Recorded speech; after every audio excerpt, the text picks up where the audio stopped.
Hello and welcome to Catalyze Music Academy. My name is Zaak Kerstetter. I'm an Ableton Certified Trainer.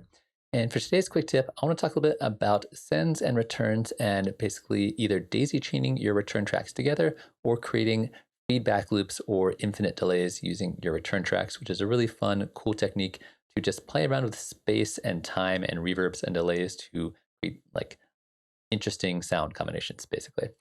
Before we dive into that, I do want to let you know if you are enjoying the content on the channel, please feel free to like, comment, subscribe, all that kind of stuff. I greatly appreciate it.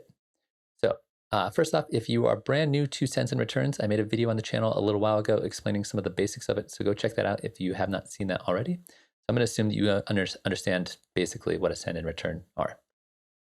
So to start off, I have this little kind of like clap, snap kind of sound. And I just have the two basic default return tracks. I have the reverb on A and the delay on B. Sounds a little like this for the reverb, and this for the delay, like that. I haven't really done much here. It's just how live starts out. So if I'm in a situation where I want to have both reverb and delay at the same time, I could turn both of these up and I will get reverb and delay, but the original signal gets reverb, but the delay does not. Right, so there's no reverb on that delay.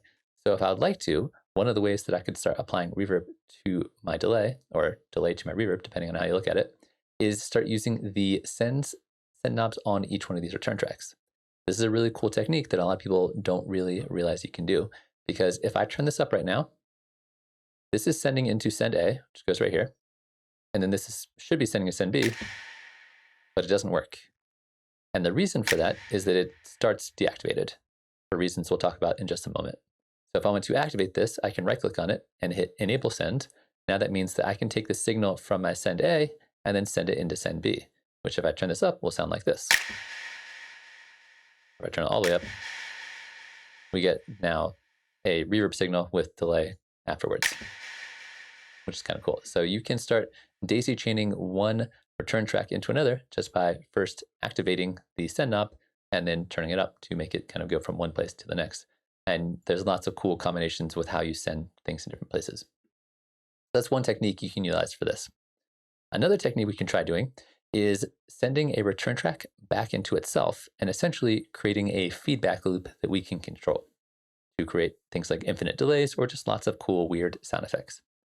So on my delay, if I turn up send B, that sends it into my return track here, and we get that nice little echoey delay. But if I want to send it into itself, I can turn this up right here. Once again, I'm going to need to activate it to enable it by right-clicking on it. And now if I turn this up, it's sending it to itself. And if I turn it all the way up, it will get louder. And this is why these start being deactivated, because if you were to accidentally crank this up, it will continually get louder forever. You can see it's even going to start coming back now just by turning it all the way up. And there's no limit to how loud that can get. So watch out for that. If you are creating feedback loops like this, it can definitely get really loud and be not good. However, if you are really kind of riding the knob here, you can essentially create infinite feedback on your delays. Something like this, where if we can find the right spot, it'll just stay here forever.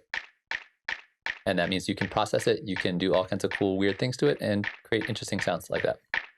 So feeding back into itself can be a really fun thing to do. You could also theoretically, if you wanted to have your return A, go to return B, and then go back to return A and also create a feedback loop between multiple returns. It's a little bit trickier to do, but can also be really fun.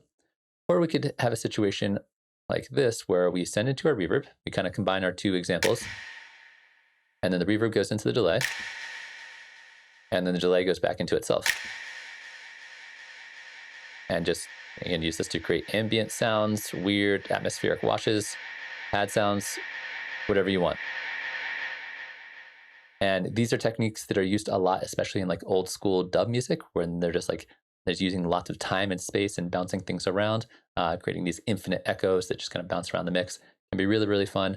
You really have to kind of ride these send knobs to make sure they don't go too much or too little to get the right amount that you want. But really fun technique that people just don't really realize because they default being deactivated. And if you were to add in extra return tracks, you could, of course, route them from one to another with your extra send knobs here. So right-click to enable them, right-click to disable them to send your signal from one return track to another. But that's it for today. Hopefully you enjoyed watching that. If you did, let me know in the comment section below. Try it out. It's kind of like an obscure kind of niche technique, but I think it could be a lot of fun. And especially if you're making dub music or things that use a lot of space, really fun way to just create lots of big, echoey, reverby, washed out spaces. So that's it. Hopefully I will see you again in another video. Thanks for watching.